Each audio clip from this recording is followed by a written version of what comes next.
we are going to continue our development of the mass combat system for, we call it In Command. Give me a moment here to check my signal. That sounds like a good signal to me.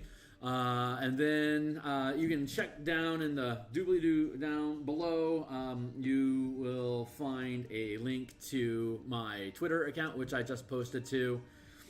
And you'll see that there is a Patreon link that will grant you access to all of the stuff that we're looking at today for free once it gets uploaded into the playtest documents that are there. There's one for both the martial power system that we've been developing on Mondays, as well as the In Command system, which has the full mechanics for 5-foot squads, as well as upscaling to larger units like 50-foot squads, 500-foot squads, 1-mile squads, etc. So let's make sure I've got everything is all good, and then we'll get things up and running here. So give me a hot second here.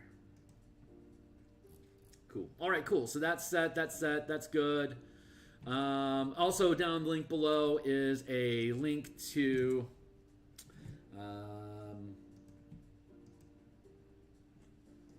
burp, hold on, and then bam, there we go. Okay, hey, you can check down the link below to DMsGuild. You can see that there's a slew of the books that I've previously published, and you can see, for instance, that all of them are 100% preview, so you can always see anything that I publish. You can always see the full document of it, so you know what you're buying before you do. Support the work if you could. It is the best way to encourage me to keep doing this stuff. Or even better, join me on Patreon. So there's not much going on Patreon right now, but as we continue to develop these books, we'll probably take things that won't do well on the DMsGuild and probably just put them on Patreon as perks for people to grab up and just to encourage the flow. So let's see, what are we actually working on today? When we last left our intrepid heroes,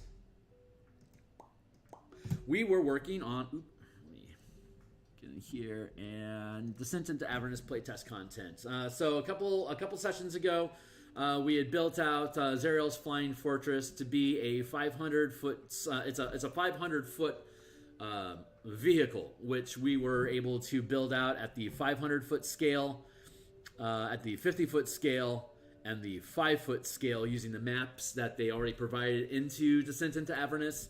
And we were just able to use, again, in the Patreon link down below, you can look at the full document at no cost. You can see at the upscaling armies how we are just transitioning from a 5-foot scale to a 50-foot scale, and then at a 500-foot scale. So when Zariel is far away in that flying fortress with her horde of devils, you can engage at the 500-foot scale, and then once you're able, your characters are always supposed to be the focus of 5e adventures. So they're the commanders.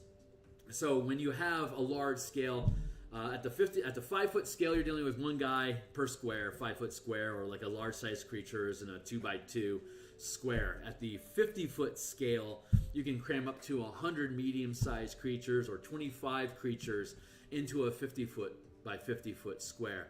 And at the 500-foot scale, you can have 1,000 medium-sized creatures, or up to 250 large-sized creatures. So Zariel's fortress being a 500-foot footprint, it defaults to the 500-foot scale of combat.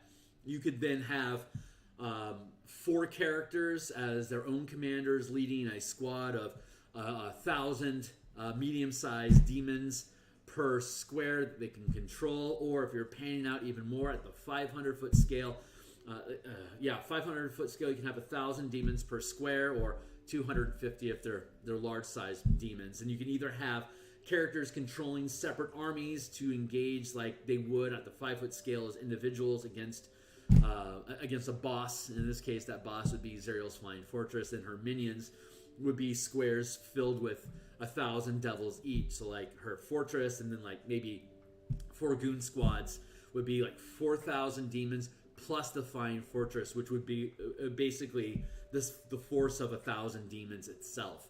And then when you zoom into so when you clash and your teams hit, you've got that front line at the 500-foot scale, and then keeping the heroes as a center of attention, they can then break through the line, breach the defenses, to then scale down to the 50-foot scale, where Zariel's Flying Fortress sits inside of multiple 50-foot squares, and you've got your squad of heroes that are each controlling their own squad or are working together in a single squad to then punch through further to then scale up or get onto Zariel's Flying Fortress.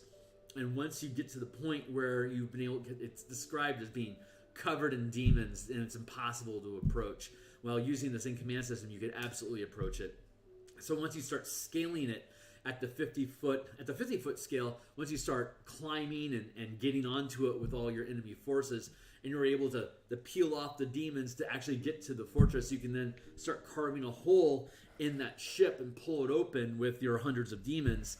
And then your heroes can drop into the fortress and then start taking on Zariel's lieutenants and command squad that's inside of the bridge of the ship. And if you're, spoiler alerts, if you're familiar with Descent into Avernus, this is an opportunity for you to have a social encounter with Zariel, hopefully with some of her allies from the past in tow with you, to help her see reason that she should step aside from this conflict, or better yet, even help you in the conflict to overcome the scab, so that you can access the weapon that lets you then free Elturel from being trapped in hell. So, and there's a couple different ways that you can do that. If you don't want to get into that social engagement, then you can keep, you don't have to step into the fortress. You can keep it at the 50-foot or 500-foot scale and just go head to head. And if you can defeat Zariel, then you'll drive her off, and then that'll buy you time to either untether Elturel from its chains, or to go siege the scab at the 550-foot and then finally 5-foot scale to capture the sword. And then you could go to Elturel and free the companion, so that Elturel can ascend.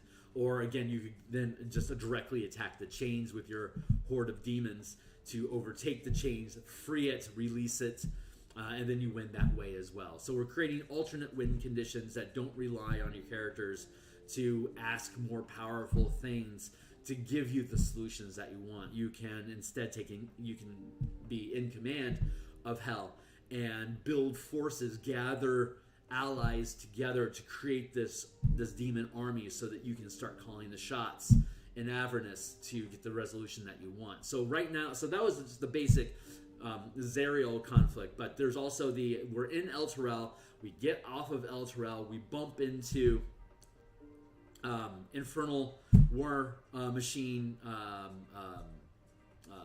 game bosses, and there's a couple of different supplements on the DMsGuild that offer that have additional infernal bosses for you to basically Mad Max across the countryside, or across hell, to get from one point to the other. So once you get yourself an infernal war machine, you're basically you've got a mobile chariot, you've got a command station that you can use as your vehicle for travel. So that then means, well, if we're traveling at 100 miles per hour across hell, the only other stuff that's going to be able to keep up with you is either dragons and other large flying creatures, or other different convoys of infernal war machines that might want to attack you, which gives you the opportunity to have convoy battles like Mad Max style, jumping from truck to truck, either taking control of them or destroying them and eliminating from the battle. And if you can defeat the war boss, then you could either force supplication so that you can expand your own convoy, or you can just eliminate them from the battlefield so you have less conflicts as you continue the campaign. If you accumulate enough infernal war machines to create your own fleet, then you can start forming your own third party inside of hell to draw forces away from Elturel as another condition. Or at the 50-foot scale, having these vehicles assault Zariel's Flying Fortress. Instead of accumulating hordes of demons by bartering with devils or demons. You could instead accumulate your own war machines so that you would be able to take on the Zariel's Flying Fortress at the 50-foot scale, because you wouldn't have enough demons to operate at the 500-foot scale with thousands of them. Instead, you focus in on just having really powerful war machines to attack Zariel's Fortress directly that way. So these are different paths that we're trying to build here. And the conundrum that we've been running into, if you check the other streams, is that I'm pretty good about breaking down patterns and scaling things. That's what this book is all about. But I am not intuiting right now what decisions they decide, the decisions that they make for the large size, huge size, and gargantuan size Infernal Machines that they presented to us. There are some supplements on the DMsGuild that presents additional war machines as as just to mix up your options in case you want to get involved in this kind of stuff. But none of them that I could tell, and I bought a slew of them, are actually breaking down what are the mechanics of why does a large machine only allow one passenger, and what was the weight capacity on that thing? Did I write that down? I don't think I wrote down the weight. No, I did not write down the weight capacity. So let's go visit that document real quick, because that's something to consider. Like there's there's oddities about the number of cargo something can carry, how many crew it can have, one of which of course has to be the pilot, how many weapons can be at each size frame. So I want to build a smooth progression so that you can have large, huge, gargantuan, and then even larger, and then scale up even larger to have any size of a infernal war machine as you want.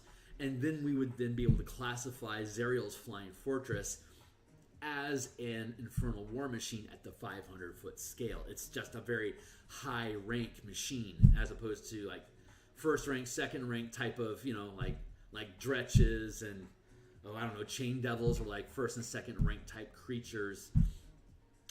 We would and then like a pit fiend is like a 5th rank creature. Like Zariel is a 5th rank challenge herself, so she would be commanding that flying fortress of hers. We had already configured to be around a 4th rank vehicle, or rather it's lobbing damage as a 4th rank challenge at the 550-foot scale. So the way that we're currently building Infernal Machines is that we're trying to create them as neutral entities that operate at the scale of the crew that is piloting this.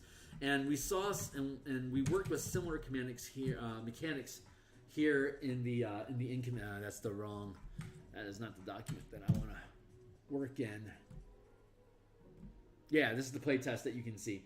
So we go down here to the end, vehicles and siege machines. The way that we built siege machines is that they are doing damage at the crew. You can see here the crew's rank is determining the amount of damage that these weapons do, which is consistent with higher rank enemies. A first rank at the 50-foot scale, a first rank squad is doing D4 times 10 damage, while a 5th rank squad is doing D12 times 10 damage per square. And so trebuchets, cannons, mangonels, ballistas, they're siege weapons that are attacking things at the 50-foot scale, because currently like Salt Marsh and all the other stuff that we have as far as structures in the source content is all scaling at the 50-foot scale. So it makes sense that the siege weapons would also be dealing damage at the 50-foot scale.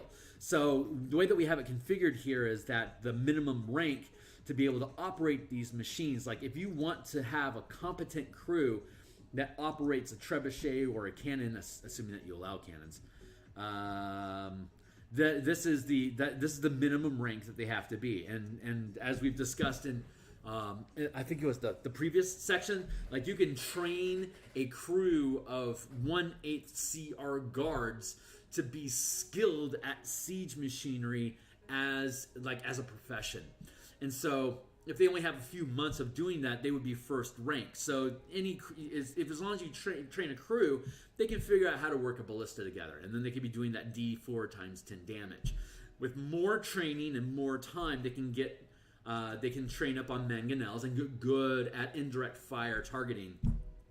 And then if they get even like after about like a year or so of good training, they can do the same for trebuchet, or because if you allow cannons into your campaign, because they're such a specialized item, that third rank specialist can operate these. And if you aren't if you aren't at rank, then your attacks are at disadvantage. So anybody, any crew can, it's just a giant crossbow. You can point the ballista, you can fire it, no problems. It's just these more complicated siege machines that end up requiring a higher rank crew, and there's nothing that currently exists in the game that requires a 4th or a 5th. These require years of training to get to 4th and 5th rank if you're an NPC. Characters can just gain access to this stuff by gaining levels, so or proficiency in like siege machines as equipment.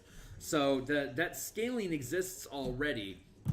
So what we're trying to do is build out war machines to be this neutral equipment thing that is piloted, and the quality of performance that you get from the vehicle is strictly based on the rank of the crew. So you could give a demon grinder to a first rank team, like first, second, third, fourth level characters, and they'll be able to use it, but it's not going to be as effective a vehicle as than if you were to give it to a 5th rank party of 17th to 20th level characters that by default are much higher rank, 5th rank, have much more competency in general. They're heroes. They can just do stuff better.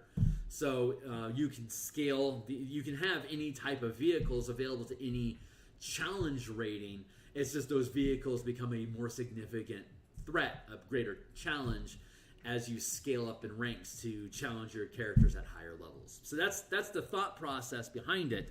But right now I'm trying to figure out what's the curve for these vehicles to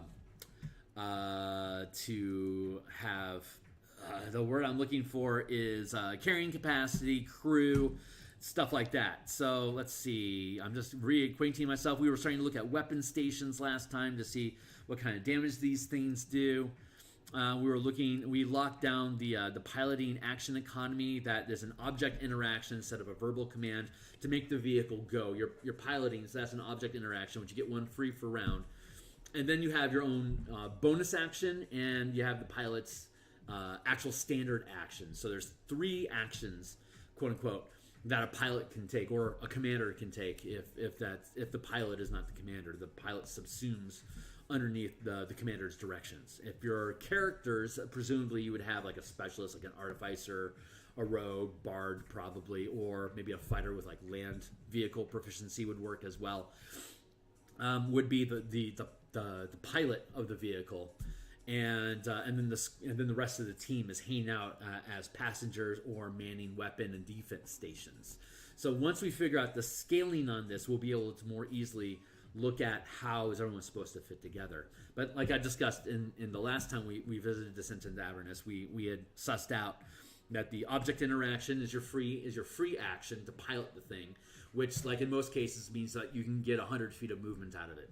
Then you've got your bonus action and action, which both of those can be used to dash and then like surge, so that you could have up to a total of 300 feet in that 6 second round, which coincidentally the math works out to be 100 miles per hour. So if you're operating at 1 hour scale, they can traverse 100 miles a map in 1 hour, and that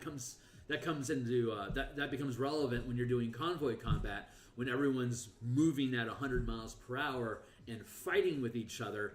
As we discussed last time, if everyone's moving the same speed, they're effectively relatively standing still. A significant threat becomes pushing people off of war rigs, so they hit the ground and then they tumble off, and then before you even know it, at the end of the round, they're like 2 miles back there. So if you drop your crew, you either have to go back and get them, or they're eliminated from the battle altogether. So that's a threat that exists that we are going to have to suss out. But right now we're just trying to figure out the basic scaffolding behind these things, right? Because so what we had looked at, and let me see where it is. This is just a bunch of notes that I'm taking right now. We'll clean it up on the back end of this whole affair. But we were looking at vehicle hit points being 10 times the pilot's rank times the size.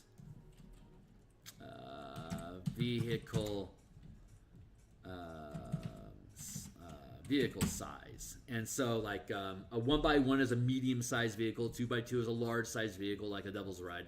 There is no there are no instances of 1x1 vehicles, but a small or tiny-sized creature could ride one. And there's no reason why you couldn't. It's just that characters by default are medium-sized, so they have to start with a large and bigger to accommodate the creature types. So 2x2 is large, 3x3 is huge, 4x4 is gargantuan, and then we get into bonus space of larger and larger rigs that we can have. Like you can have a 9x9 or a 10x10 mega rig that's 50 feet by 50 feet, and then you can take it up further, jump up to the 50-foot scale, and you could have a 2x2. It's not large, it's massive. It's a 100-foot by 100-foot super truck that you could. That's basically its own dungeon fortress, or like kind of like Spelljammer ships, or it's like jumping on board a boat. It's like if a cargo boat is 100 feet wide and 300 feet long, that's a 2 by that's a 2 by 6 50-foot scale thing, which can fit inside a 6 by 6 square at the 50-foot scale. So you can have these vehicles scaling up larger and larger, and obviously Zariel's Fortress fits into that size category, and also has flying instead of just on-the-ground vehicles. So these are some of the things that we get to play with while we suss out the math behind all these things. So I'm going to make sure everything is doing what it's supposed to do. We're at 22 minutes, so I'm going to put a timer on the clock so that we have a 20-minute timer. I've got about an hour at this point for us to play with stuff. Start. So we're gonna keep playing with stuff. So let's see. Let's go ahead and look at what we've been given.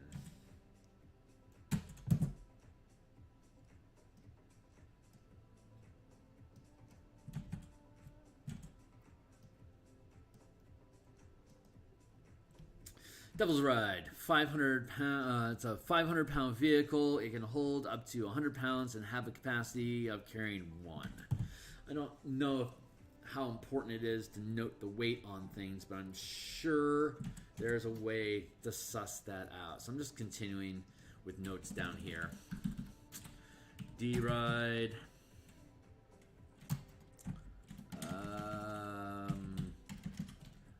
Vehicle. Sample, size, crew,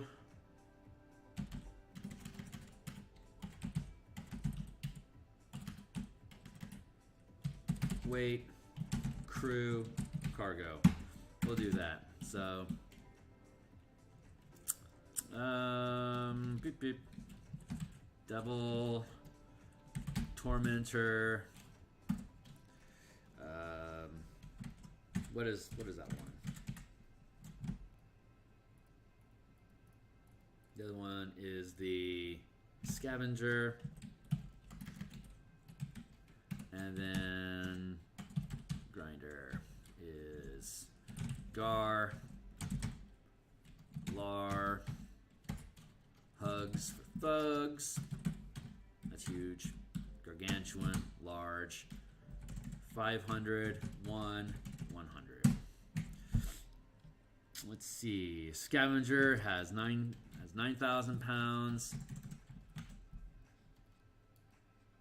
The Demon Grinder, is 12K. This is 9K. Let's see if there's any consistency with the Tormentor. Tormentor's only 3,000. 3K. Tormentor has a crew of 4. Grinder has a crew of 8.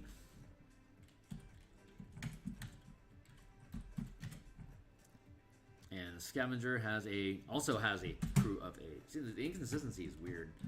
Let's see if we can discover it from the cargo.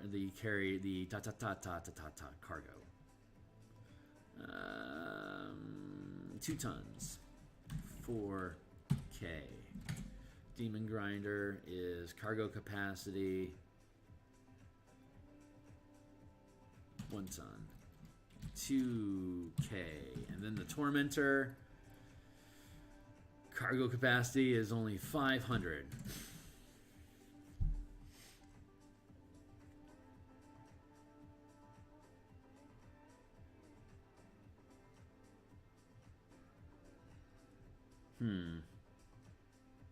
Divided by 6, divided by 6, divided by 5, divided by 2.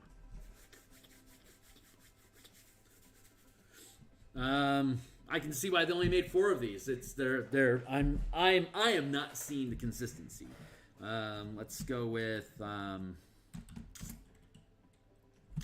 but I want to build out consistency. So if we're looking at so let's go back to our map. Map.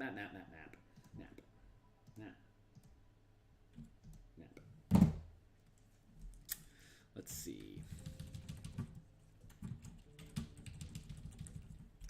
So if we're working with a Devil's Ride here, it has 1 crew and then cargo is 1. So like if this was a motorcycle, like I could have those 2 blocks sitting on it here. So what that means is I would end up building vehicle templates that are like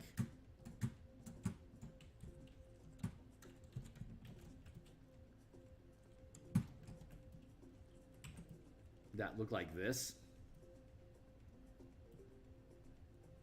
So you have 2 spots. You got a cargo spot, and then you got a crew spot and a storage spot. I mean, they call it cargo, so I guess A. Call it C for crew and A for cargo, for lack of something better for now. So we have crew. Let's build this. Let's put this over here. So we have crew, we have cargo, and we have combat. Are basically the 3 spots that we have. So we have CAO.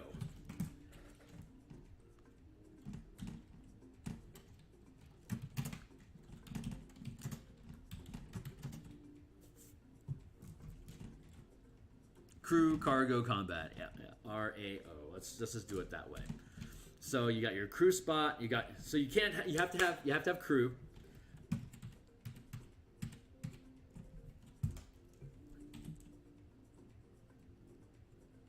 R, and then this has cargo. Maybe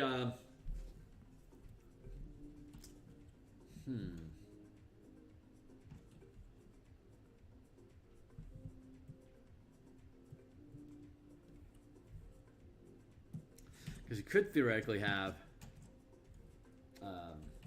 like this, and then have them paired like that as a small.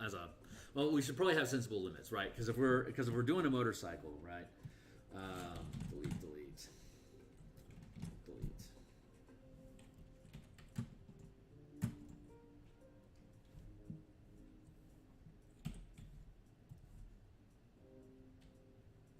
Like large size could just be too small for you to sensibly have a weapon mounted to. The vehicle itself could be a weapon, right? And if we're building motorcycles, and you've got 1 space for crew and you got 1 space for cargo, that's your C and that's your A here, right? So the footprint's only like this, but it's eating up this large space. That's how 5th edition works. The space is like for turning and whatever. It's just maneuvering. So that would be large, and then we would have huge, right? And we already sussed out from our prior conversations, scrying up here, we were looking at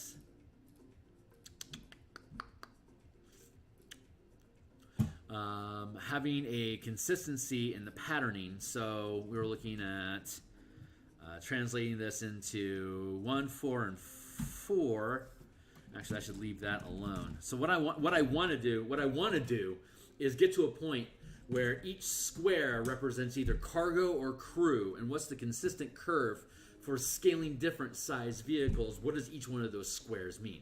So we know that a square is always going to mean one medium-sized person. So when we're building a large size thing, and we're going with 4 spaces for we're going with 4 spaces for a huge size, and then we'll merge that down, and then we've got a gargantuan vehicle here, right? Oh, that's too big. Don't mind me, guys. 2 by 2, here to here to here, and then we build crew capacity of 9. And that sits like this, right? Wait, let's build that right. Here, and here, and here, and here. There. Built in like that.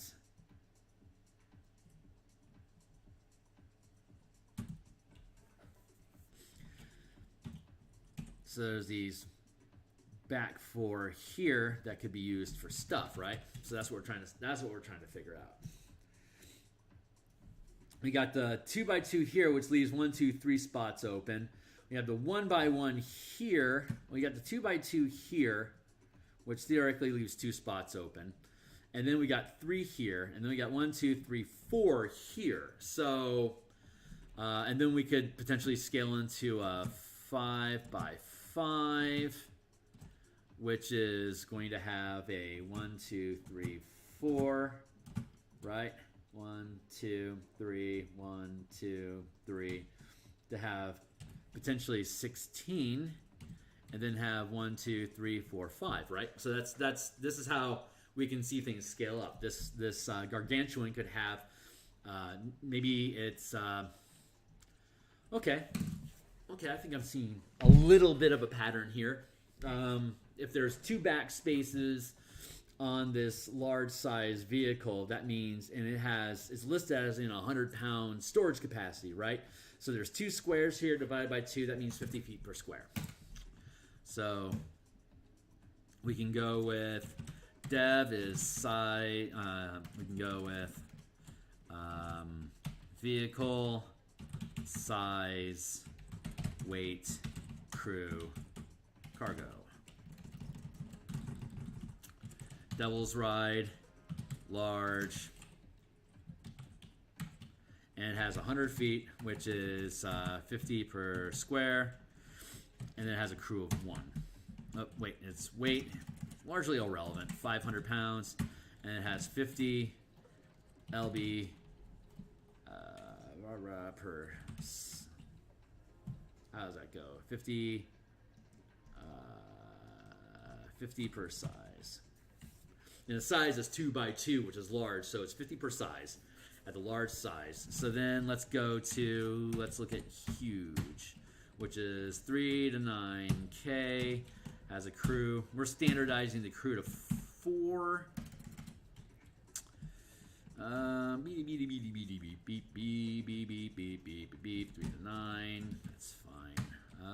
The cargo is anywhere from 500, what scale do we have? 500 to 4,000. 4K. How do we suss through that?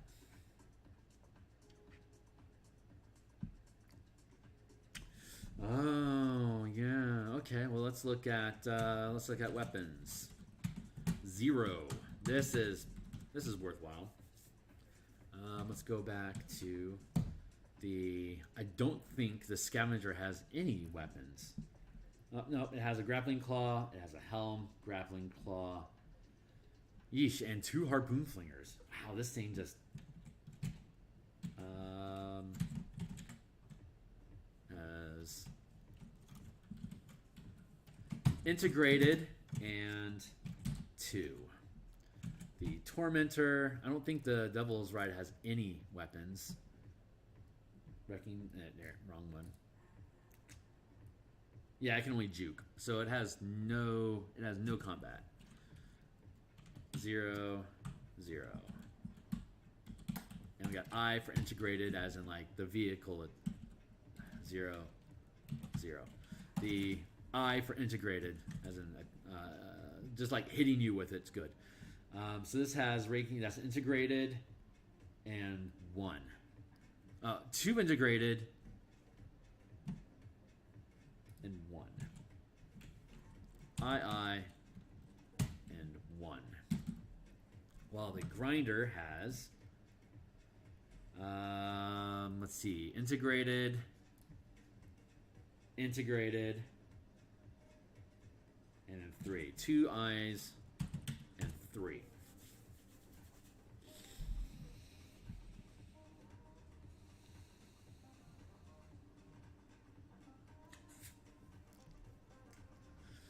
So if both the both the scavenger and the demon grinder's gargantuan, while the scavenger is huge.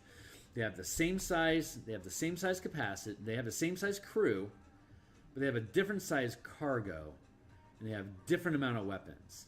So this is huge. The same amount of crew, more cargo, less cargo. Less weapons, more weapons. So what if I equals 2 plus 2 equals 4? And this is 4 plus 3 equals 8. And then you got plus 8. If we're going with 500-pound increments, then this has 4. And this has 8. So these are equal. So that's how that works. So that doesn't quite make sense. But I mean, if we continue with that math, it's got 4 plus 1 equals 5. Plus 1 equals 6. And then we also have crew, which is 8. And this has crew, which is 8. Plus 2 plus 1, 8 plus 2 plus 3. And this is 1 plus 0 equals 1. And 500 feet.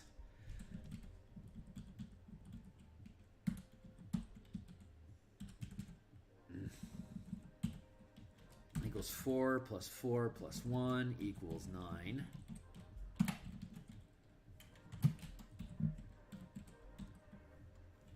And then that's only 1. And then 8 plus 2 plus 2 equals 10.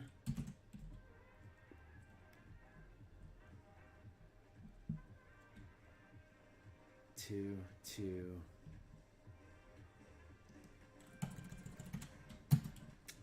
That equals 15. So we got 8 here, and then 8 plus 4 plus 1, 2 is 4. And then 3, that's actually 12, 6, and that's 19. This is the gig. Like when you do design stuff, this is what you do. Keep me company. Drop a chat. Hit me with something to say in the chat below. It'd be appreciated. Oh, like and subscribe.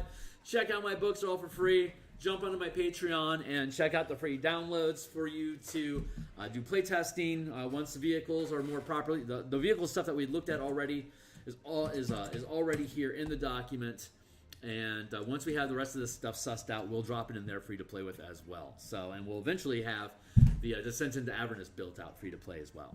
So, but again, this is the gig. This is how we do the do. So that's 8 plus 8. Oh boy, 8 plus 8 plus 2 from the integrated weapon plus 2 weapon stations. That equals 16. That's 20. This has 4, and then the cargo is 1. 4 plus 1, and then you have the 2 integrated for 4, and then the 1 weapon station for 1. So that's 8, 9. That's 10. And again, this one still stands at 1, and 0, and that feels the most right.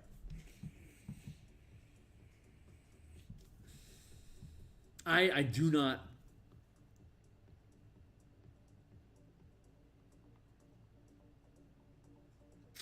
I'm upset with the inconsistency between the Tormentor, Scavenger, and Grinder. I can accept that the Devil's Rite has its own rules because it's large, but the two huges, the 2 huges and the Gargantuan are cross meshing with each other without any consistent curve as to why the Scavenger weighs almost as much as a Grinder, but the Tormentor weighs like considerably less. It weighs a fourth of what the Grinder weighs. It weighs a fourth of what the Grinder weighs. A fourth of what the Grinder weighs. Hit points, a fourth.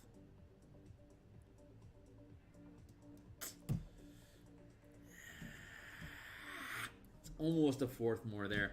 Yeah. Okay. So what I'm going to have to do is, I'm going to have to divorce all this stuff. So maybe there's, what if we made these worth 3 each? That would be 10. That would be 21. And that would be 16. That would be 21. And this would be 10. This would be 12. And that one's still 1. Hey, thank you, Timey Timer. Let's restart that and keep it kicking. Huh. Because my gut's telling me that the weight and the crew are or the cargo and the crew are kind of the same thing, but that Scavenger is completely blowing that out.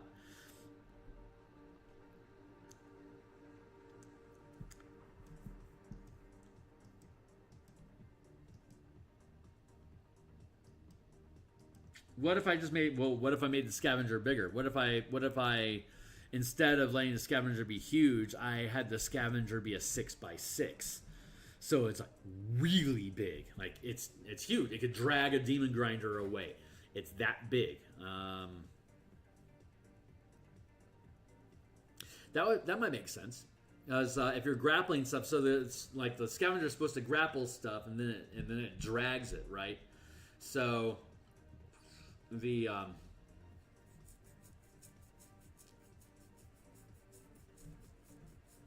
you can drag something. You can lift something bigger than you. You can drag something your same size, and you can carry stuff that's smaller than you.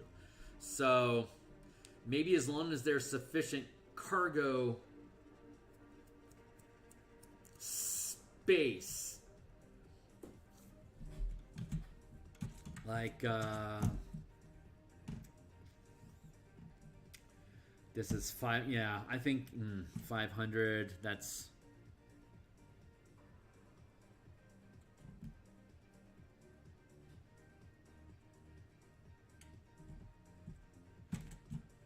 Huh.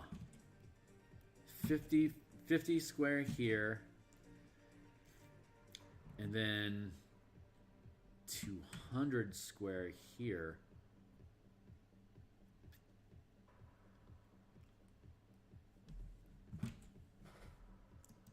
Okay, so large equals 50 lb per square storage of cargo.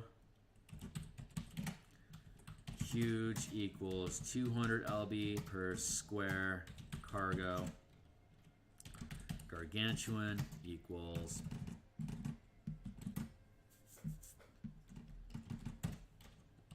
so that would mean that like medium equals 25 lb per square. Let's just stick with those for now. Gargantuan, it can haul. Gargantuan has 2 tons, 200 feet per square, 2 tons. Let's pull in a handy dandy calculator. Go 2,000 divided by 16 is 125 per square of cargo. 2,000 divided by 9 is 200. Maybe 1, 2, 3, 4 divided by 4. That's 500 lb per square cargo.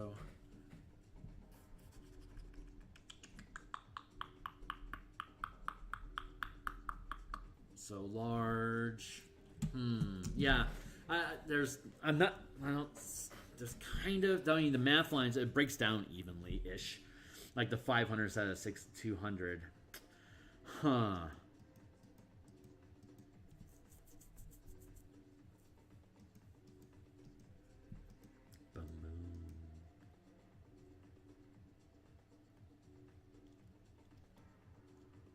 500. Let's go 100 divided by 4. It's 25. Okay. There.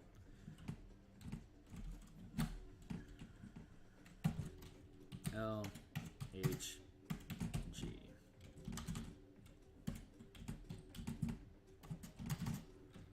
25 times 4 equals 100.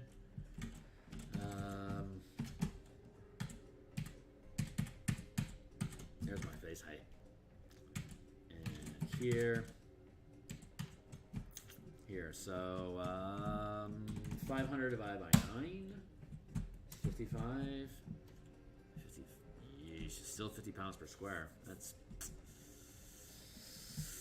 And then 2,000 divided by 16 is 125 per square. So.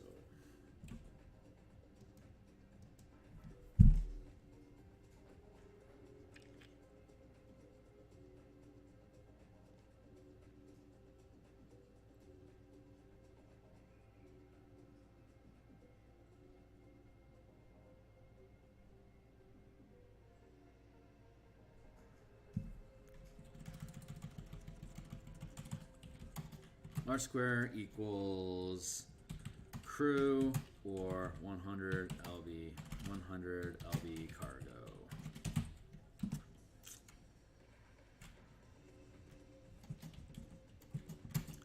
Crew square 4.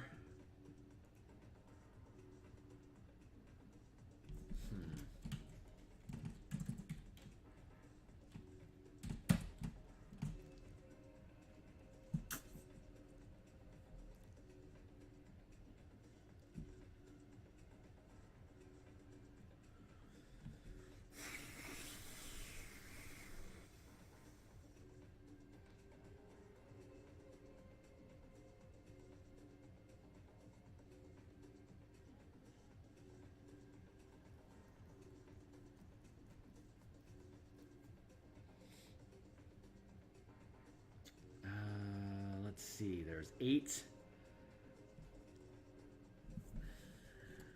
Let's go with 8 times 250 equals 2,000 plus 2, 1, 2, 3 equals divide by 16. It's 250.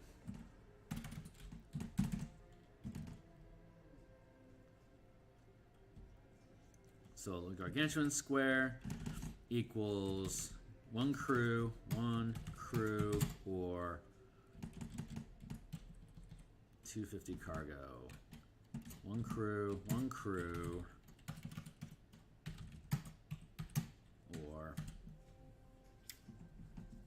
150, what? 175. Let's go with 200 LB cargo. And then, can I do it that linearly? 300 LB per cargo.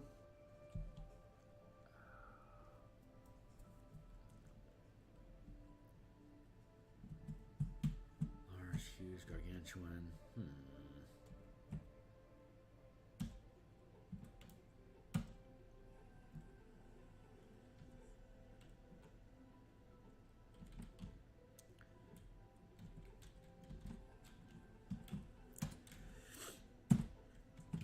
Let's go 200 times 16 minus 2,000 divided by 8. Not ideal. One crew or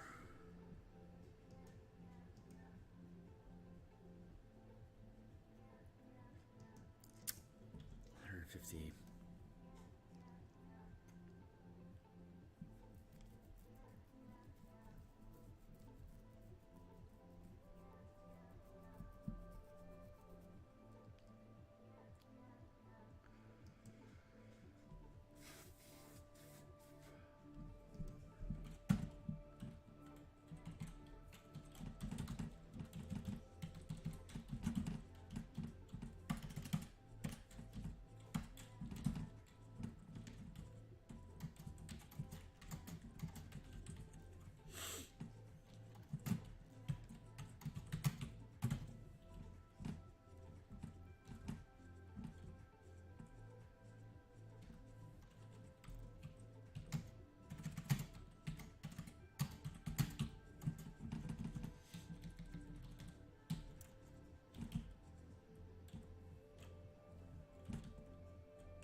That feels right.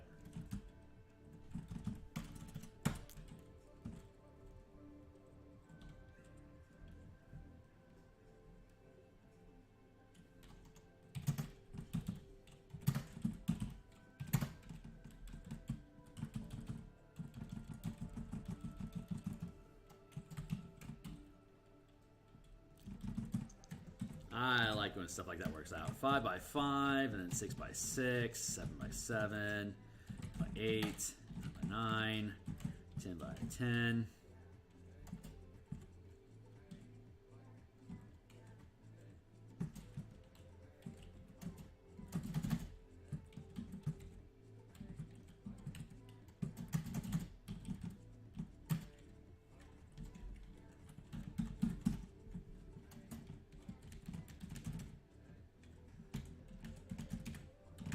Get to the point, Kearney. That's the important bit.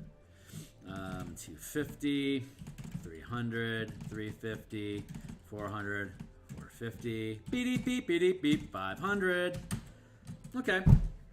That curved out.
There. Okay. So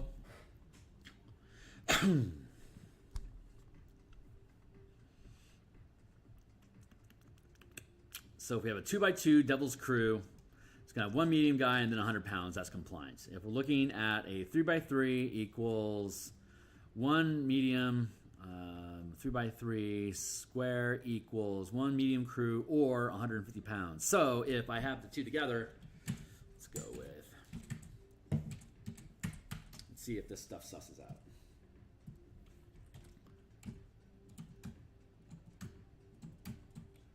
Got 1, 2, 3, 4 crew, and then 1, 2, 3, 4, 5 spaces open. And so that is going to be 2 by 2. Have that already. 3 by 3 is 150. So if we got 1, 2, 3 spaces here, that's the 450. We also have 1, 2 here, 450. That's 1, 2, 3, 4, 5 times 500. That's 750 total possible. Or we have weapon stations. So let's look at the Tormentor, which has 1, 2, 3. Let's look at what the Tormentor can do again, shall we? To see what exactly it is that we got going on here. Crushing Wheels. Helm.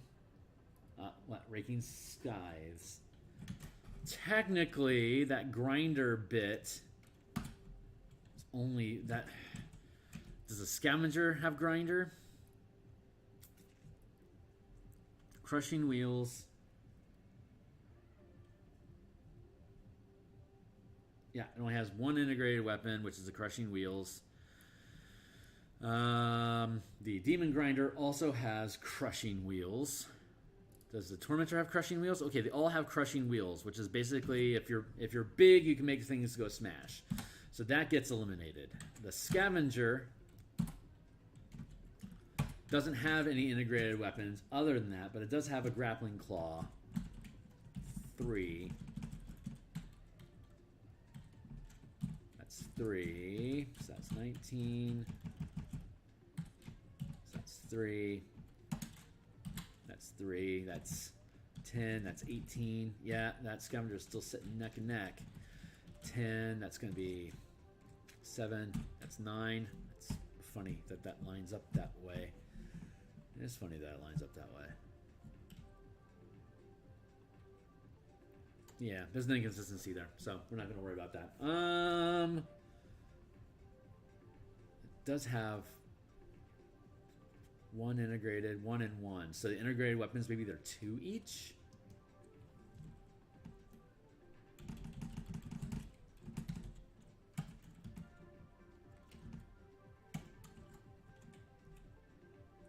That's 15.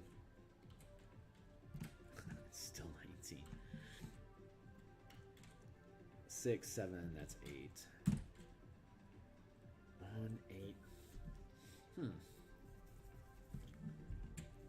All right. Back on. So yeah, we're working on the Demon Grinder. So the Tormentor. So it's got integrated and a mounted weapon.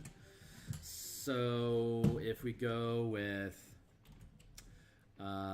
we have 3 here for storage. We have 4 here for crew, 1 of which is pilot.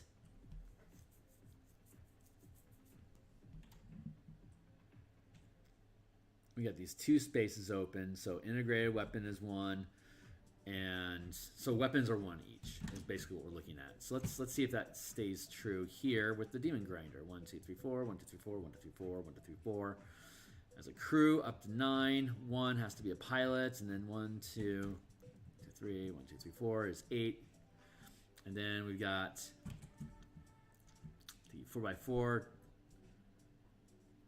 200 pounds. 2x4 is 800, so that'd be 1, 2, 3, 4, 800. 1, 2, 3. Let's see, what's his weapons like? 1, 2, 3, 4. 1, 2. So it's got 1, 2, 3, 4 weapons, and then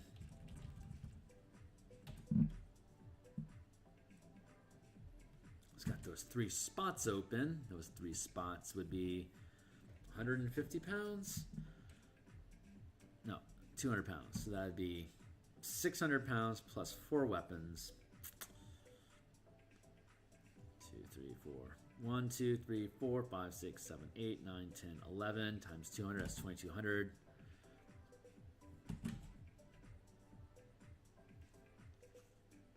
How big does a Scavenger need to be to carry 4,000 pounds?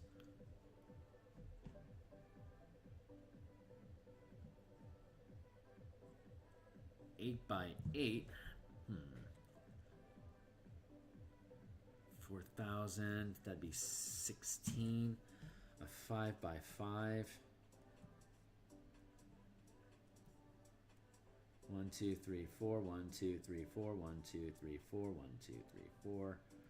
So it could theoretically have like a bay of 400, 2x2, and then it could have a claw here. And you got your pilot. It's got what, 2 weapons and a grappling claw.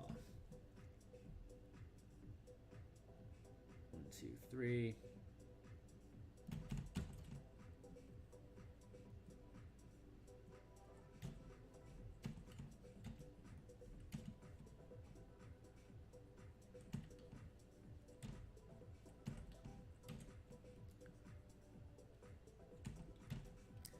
That's all the storage space. So you could put like it could put a 4x4, or it could have 1, 2, 3, 4 2x2s, or it could have 1, 2, 3 2x2 and 2x2. Maybe we could rearrange it. So you got a weapon, pilot, and then claw. So that'd be fenced off there. So it'd be 1, 2. You could have a 3x3, a 2x2, and a 2x2.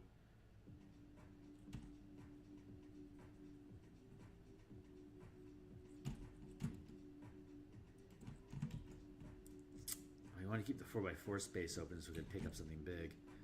So that has to stay like that. Huh.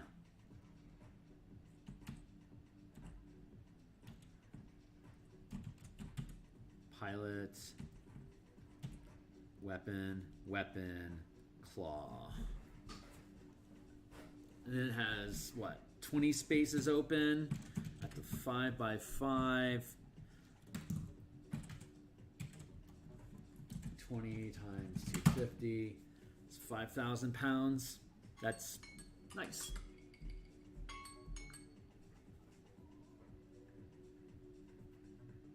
Excuse me. Oh, I got some dry skin on my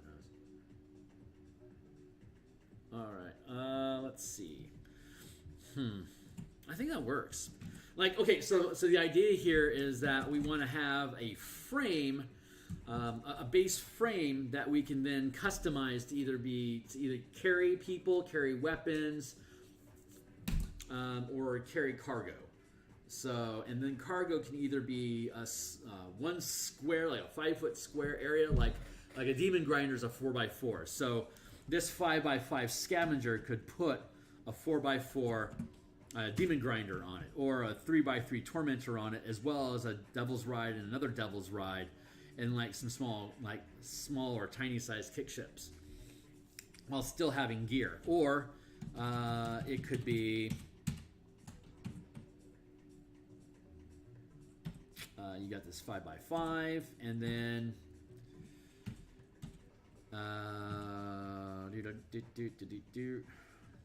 maybe it's got like you got like one pilot, and then you've got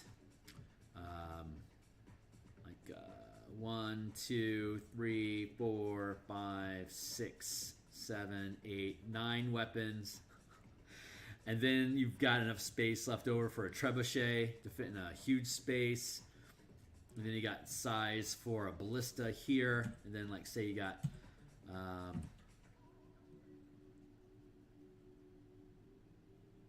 you got your pilot. You got a pilot, and then you've got 2x2 space here available for another ballista. Then you got a 2x2 space here for a ballista, and then you got weapon like harpoon shooter, and then grappling claw, for example. So like when you deck this thing out, you got this big old trundle truck, right? It's got the pilot here, and it's got harpoons here. It's got a claw here. It's got a trebuchet here, It's got a ballista and a ballista.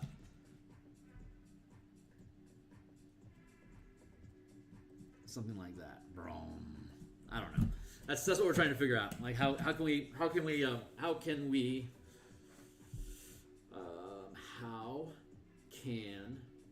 we build these things so they work? Got a 2x2 frame here. We're going to fill it in with 1. We got 2, and we got blank, and we got blank.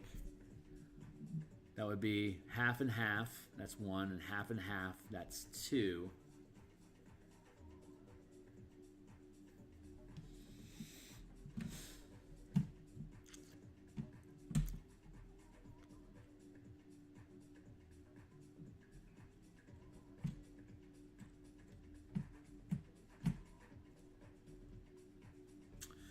Huh. So does that mean we need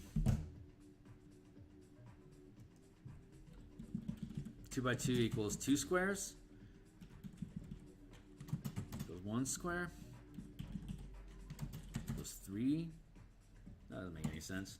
4 squares equals 9 squares equals 16 squares equals 25 squares. That equals 36 squares.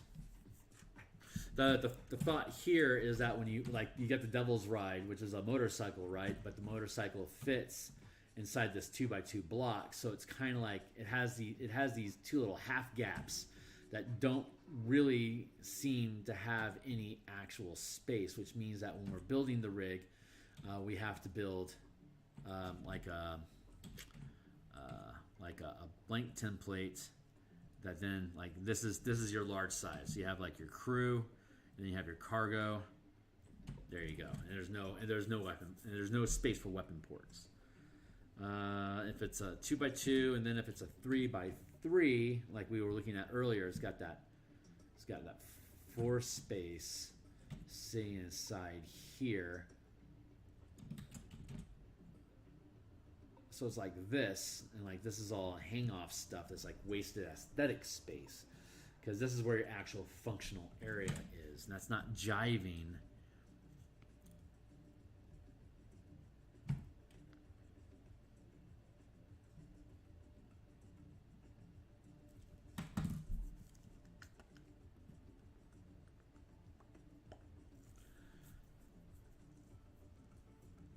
Maybe if the wasted space is like default cargo capacity, 1, 2, 3 for the small size.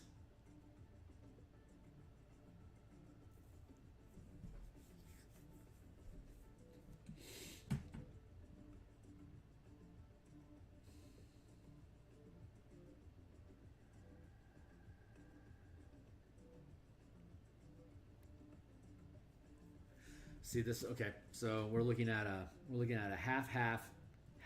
That's 2, 3, 4, 5, and now we've got our 500 pounds because it's 100 per square, 100 per square. And here we're looking at half. That's 4. It only has a carrying capacity of 100. Now it'd be 1, 2, half. That's a total of 3. Which if we want 50 pounds per square, that'd be 150, which doesn't line up. I don't know if this makes for good content for guys to watch, but this is the struggle that we face. So, I guess not everything is awesome to watch. Sorry about that. But it is what it is. So this is the struggle that we're facing. How we doing? We got 15 minutes left on stream. Shice. I want to say that a square equals 1 crew or 1 weapon or X pounds. That's what I'm trying to get to. And I could just ignore all of the rules in the Infernal War Machines and go with this different thing, which is like ignore the Infernal War Machines and use this formatting instead, which may be too much of an ask for the audience to follow along with. Maybe that's valid because they're so on board with using in command and they want to use weapons and vehicles that we can scale them up and and those go with that. But I think that may be a big ask. So I don't know if that's reasonable or not. So you know what I mean?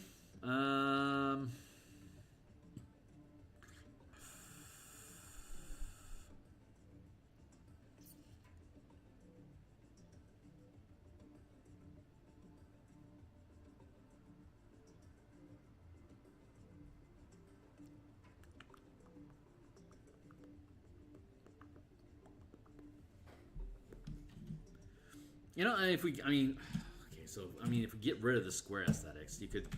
If we're building our own crap, right? So we're going with a 3x3. You have a pilot, one pilot by default. Each weapon, so we'll go with the letter P, and then each weapon port is also a character.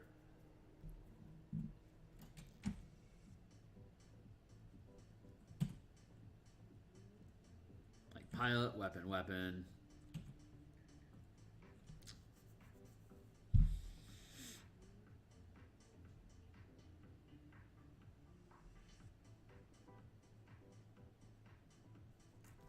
We have 6 squares left over for cargo, and this is size. Get rid of that.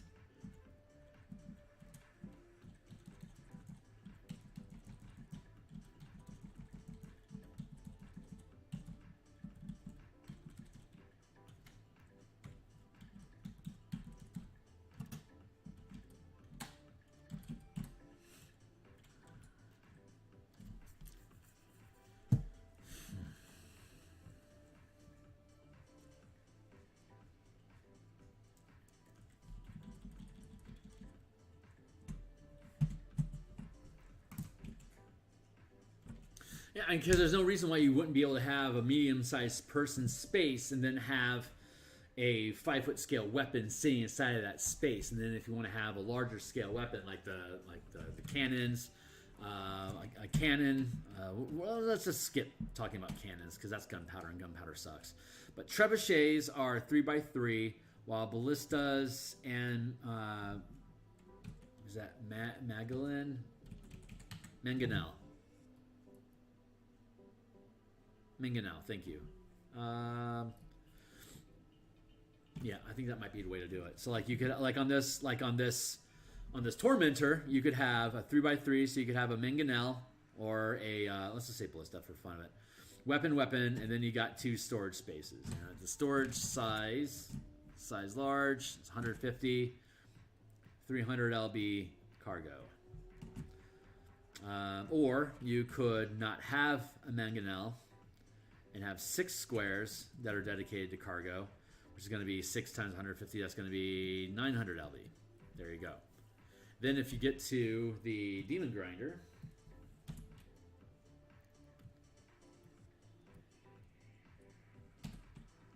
you got a driver, you got a pilot, so we go P.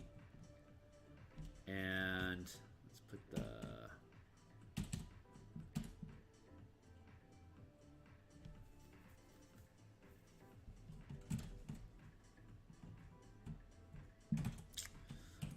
you got the scoop, which goes across the front, and then you got the pilot, and you got weapon and weapon.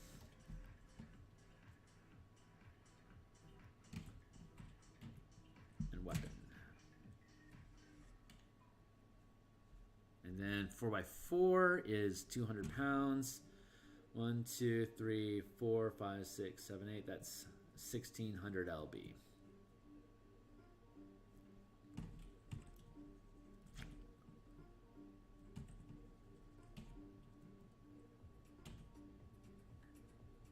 What if we did that? 1, 2, 3, 4, 5, 6, 7, 8, 9, 10. There we go. 2,000 pounds, which is how that sits. It has a lot less crew capacity.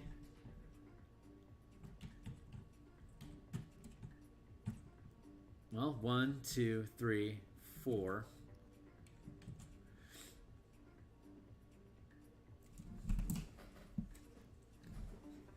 So the number of weapons equals the number of crew automatically. You're just sitting in a gun port. So pilot, weapon, weapon, weapon. That's all valid. Do they have that many weapons on it? Yeah. No, wait. I think one of them is a wrecking ball. Let's go look.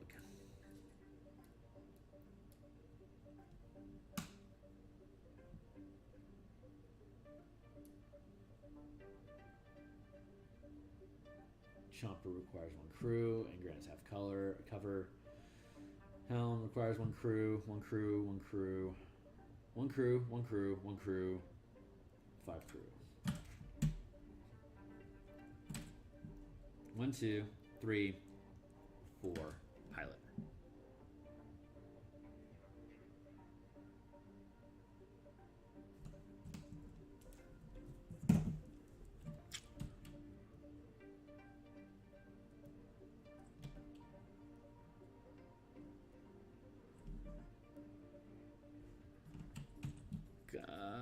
It doesn't really say where these things are located on it, and when you look at the picture,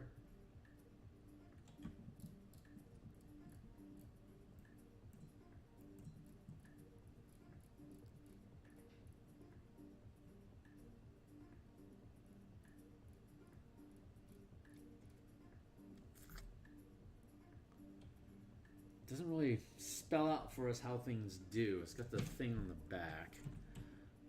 Weapon. Weapon. Weapon. You got 1, 2, 3, 4, 5, 6, 7, 8, 9, 10, 2,000.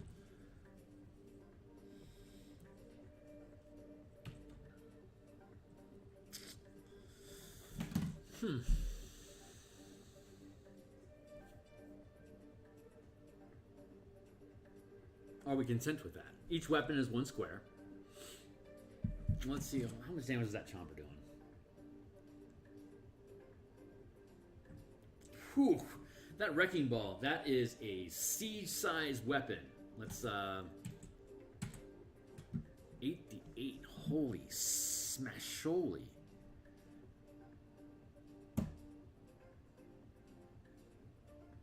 $88, that's about equal, yeah, that'd be boy oh boy, that is a large size something. Meanwhile, like, these harpoon flingers are like a lot smaller.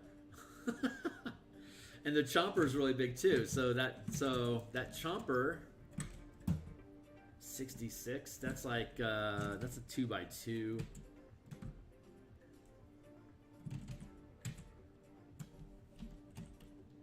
Oy vey. Alright, so we got the wrecking ball, and we got the chomper, and we got the weapon,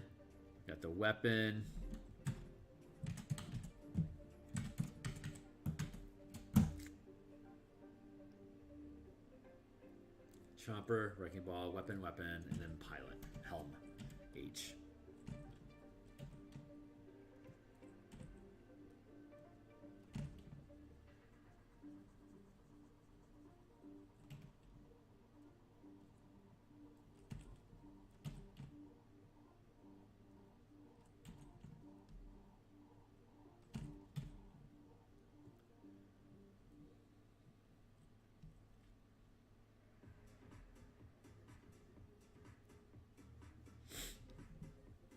I guess you just gotta drop them in somewhere.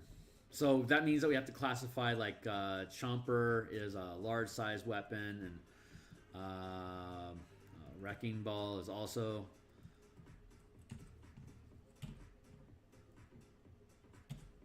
times 10 scale, times 10 scale. Looks like we got some more work to do. So I like where this is going, though. We're making some definite progress.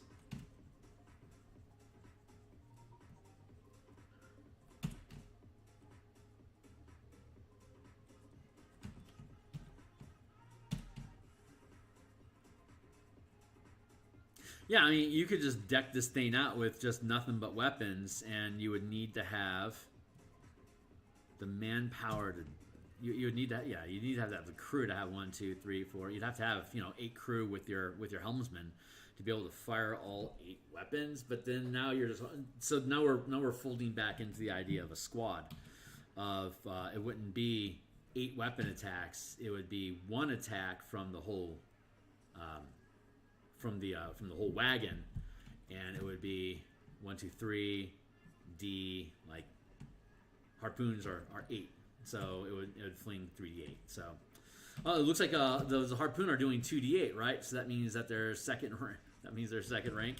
So if there's 3 of them, that would be a total of 6d8. That would be operating per round on this. So it'd be a single attack for 68 damage. I can see that.